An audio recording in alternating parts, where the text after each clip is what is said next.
서울흥은 동구릉과 함께 조선왕조 능묘 중 가장 큰 규모를 자랑하는 곳으로 총 면적이 약 51만 평에 이르는 거대한 왕실묘역이다. 세조의 장남이 어린 나이에 죽자 세조가 직접 답사하며 터를 잡으면서 능력이 처음 조성되기 시작했다. 이후 모두 5개의 왕릉과 3개의 원과 묘가 들어서면서 현재의 모습을 갖추게 되었다.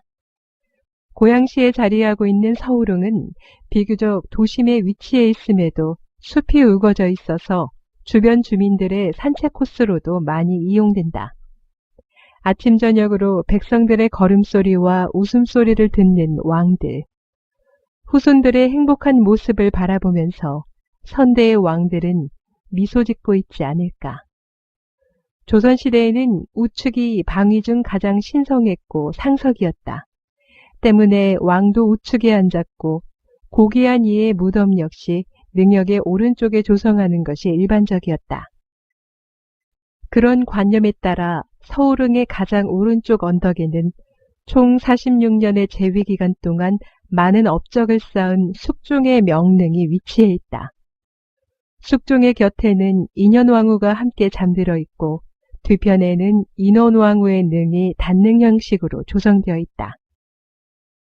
장희빈에 의해 폐위되었다가 돌아온 인현왕후는 복위된 지 약 7년 후 세상을 뜬다. 숙종은 그녀의 능을 조성하면서 자신이 죽으면 들어갈 자리라며 능의 오른쪽을 비워둔다. 숙종은 죽은 후 그의 바람대로 쌍능 형식으로 명릉에 안치되었다. 두 번째 계비였던 인원왕후 역시 숙종의 곁에 잠들고 싶어 본래 숙종의 무덤 400보 뒤에 능지를 잡아두었었다. 하지만 숙종 사후 37년 뒤 그녀가 죽었을 때 본래 잡은 능지에 모시려면 소나무 숲을 벌채해야 하는 등의 현실적인 이유로 쌍능의 오른쪽 윗 언덕으로 모셨다. 홍살문과 정자각, 비각 등은 전형적인 조선왕릉의 모습을 보여주고 있다. 정비도 잘 이루어져 있어 탁 트인 공간에 깔끔하고 위엄있게 조성되어 있는 모습이다. 동원 이강릉 형식으로 정자각은 함께 사용하고 있다. 성물 역시 조선시대의 정형화된 양식을 그대로 따르고 있다. 숙종의 명에 의해서 능역에 드는 인력과 장비를 절감하고자 부장품을 줄이고 간소하게 조형하였는데 이후 조선 능제는 모두 이런 형식을 띠게 된다. 숙종은 재위 기간이 긴 만큼 그 기간 동안 참 무수히 많은 일들이 있었다.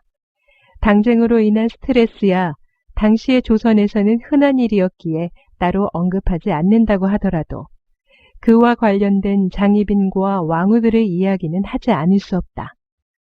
숙종은 모두 4명의 왕비를 두었다. 그리고 그중 자신이 직접 폐위시켰다가 복위시킨 인현왕후와 함께 묻혔다. 장희빈과 숙종, 인현왕후의 얽힌 스토리는 무척 극적이고 아이러니하기에 소설이나 드라마, 영화의 소재로 많이 사용되었다. 그 안에 여러 정치적 의도가 숨어있다 할지라도 숙종은 장희빈과 인현왕후 사이에서 갈피를 잃은 애정을 두고 인간적인 고민을 했었을 것이다. 그의 고민과 애정의 흔적을 느낄 수 있는 것이 바로 명릉이다. 서울흥의 입구 부분에 위치한 수경원이다. 영조의 후궁이자 사도세자의 어머니인 영빈 이씨의 무덤으로 후궁묘의 예로 조형하였기에 성물들이 무척 단출하며 언덕에 조성되어 있지도 않다. 홍살문이나 정자각 없이 봉분만 덩그러니 남아있는 형태이다. 본래 서울 신촌의 연세대학교 교정에 있었으나 1968년에 현재의 위치로 이장한 것이다. 지금도 정자각과 비각은 연세대학교 교정에 남아있다.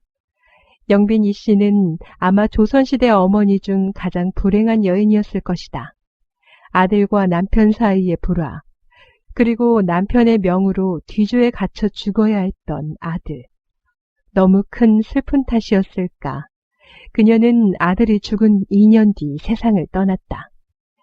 그녀의 감당하기 힘든 슬픔이 수경원 곳곳을 적시고 있다.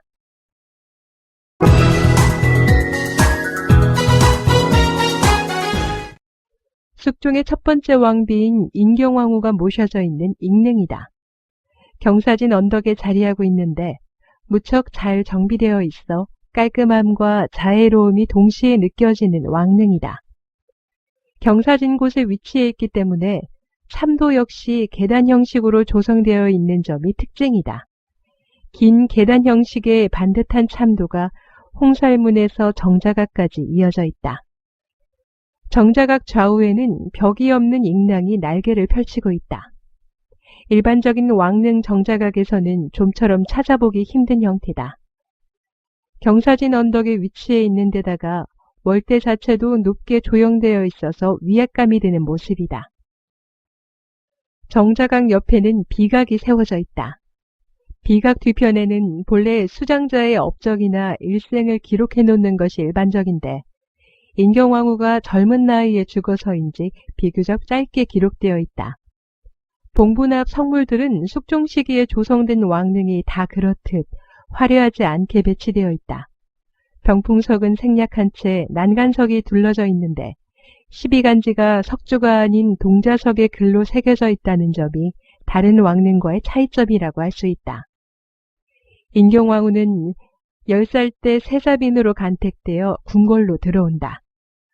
숙종이 세자에서 왕이 될 때까지 그녀는 숙종의 곁에서 그의 지친 몸과 마음을 위로해 주었던 유일한 여인이었다. 그렇기에 숙종 역시 그녀가 20살의 어린 나이에 천연두로 죽자 무척 슬퍼하며 정성을 들여 익릉을 조성한 것이다.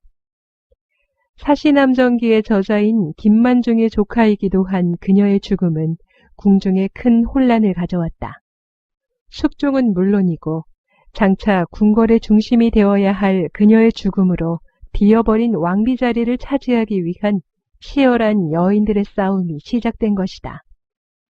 비록 그녀의 죽음이 숙종 시기의 혼란을 가져왔지만 웅장하게 조성된 익릉을 보고 있자면 숙종의 그녀에 대한 애도와 사랑만은 변함이 없는 듯하다. 명종의 첫째 아들인 순의 세자와 세자빈 공회빈이 잠들어 있는 순창원이다. 젊은 나이에 죽어버린 순의 세자의 안타까운 넋이 떠도는 묘로 세자일 때 죽었기 때문에 원으로 조형되었다. 기존 왕릉보다 규모나 격식이 다소 떨어져 보인다. 성물도 작고 간단하며 난간석과 병풍석도 둘러져 있지 않다. 석인도 문석인만 자리하고 있어 어딘지 모르게 휑한 느낌을 준다. 순의세자는 13살의 나이에 요절하고 말았다. 더욱 안타까운 것은 순의세자가 죽었을 때는 공회빈과 가래를 올린 지 얼마 안 된 시기였다는 것이다. 역시 젊은 나이에 과부가 되어버린 공회빈은 29년 후에 세상을 떠났고 순창원에 합장되었다. 어린 왕족들의 혼이 서려 있으니까 곳곳에 안타까움이 맴돌고 있는 듯하다.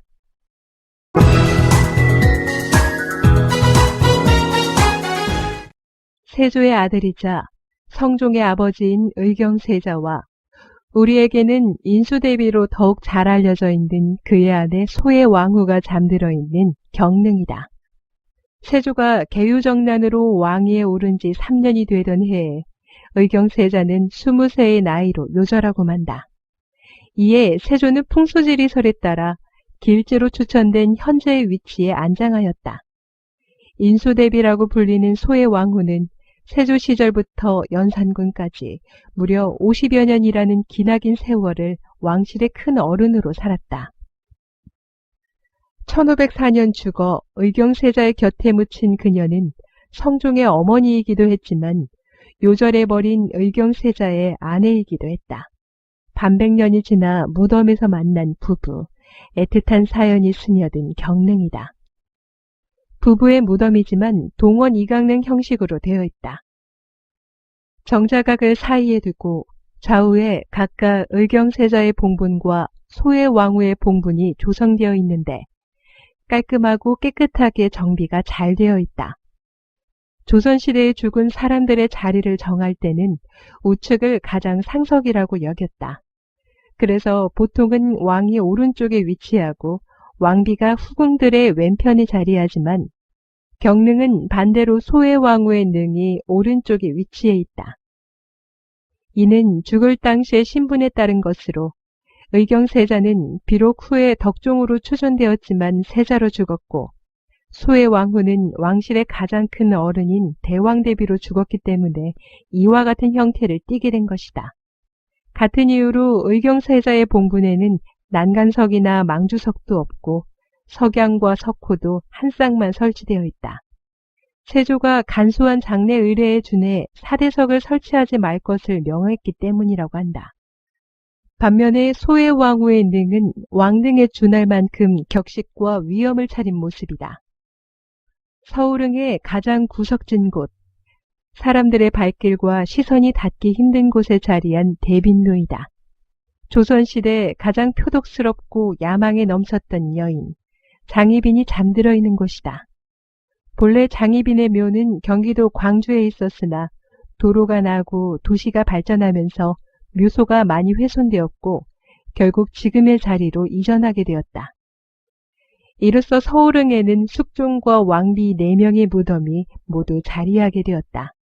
아들인 경종이 그녀의 신원을 회복시키려 했지만 당시에는 왕권이 약해 복권하지 못했기 때문에 능이나 원 칭호를 받지 못했고 일반인의 무덤처럼 방치되다시피 했다. 다소 소홀하게 취급되었기에 성물들 역시 무척 간소하게 꾸며져 있다. 그래도 왕을 낳은 이의 무덤이었기 때문에 문인석이 세워져 있기는 하지만 고작 한 쌍이 서 있을 뿐이다. 일반 사대부가의 무덤보다도 못한 규모로 보인다. 장희빈은 여인의 몸으로 조선을 뒤흔든 희대의 요녀이자 걸출한 여인이었다. 숙종의 마음을 어지럽히고 나아가서는 조선 전체를 혼란의 도가니로 몰아넣었다는 비난을 받기도 하지만 그녀가 바랐던 것은 아들과 남편의 진실한 사랑, 그것 하나가 아니었을까. 쓸쓸한 장희빈의 무덤이 많은 생각을 던져준다.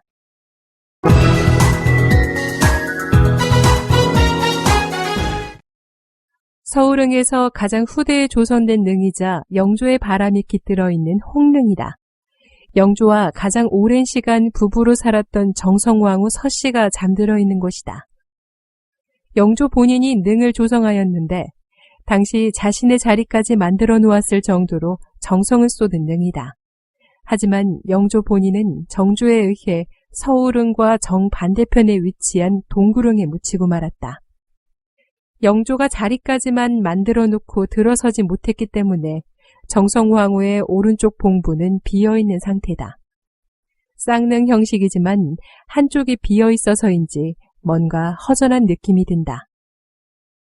정자각은 영조가 마련한 능침 구성 방식 그대로 조성되었으며 비강 역시 예에 어긋나지 않는 소박하지만 경건한 느낌이다. 주변에 나무가 둘러져 있어서 고립된 듯한 기분도 들지만 독립적인 분위기가 느껴지기도 한다. 봉분을 비롯한 성물은 규모가 제법 거대하다. 애초에 쌍능 형식으로 조성될 것을 염두에 두고 능을 만들었기 때문이다. 봉분이 하나 없다는 것 빼고는 모두 국조속 오래의의 제도가 잘 반영되어 있다. 영조는 자신의 정통성을 위해서라도 아버지 숙종이 있는 서울릉에 묻히고 싶어 했다. 하지만 왕위를 계승한 정조는 이를 받아들이지 않았으며 계비 정숭왕후 역시 영조와 함께 묻히고 싶다는 마음에 영조의 마지막 유언을 따르지 않았고 동구릉에 있는 원릉에 같이 묻히게 되었다. 정성왕후는 영조가 세자였던 시절부터 그녀가 죽을 때까지 함께한 평생의 반려였다. 강력한 왕권을 휘두른 영조의 뒤에서 지친 그의 마음을 위로해 주었던 여인.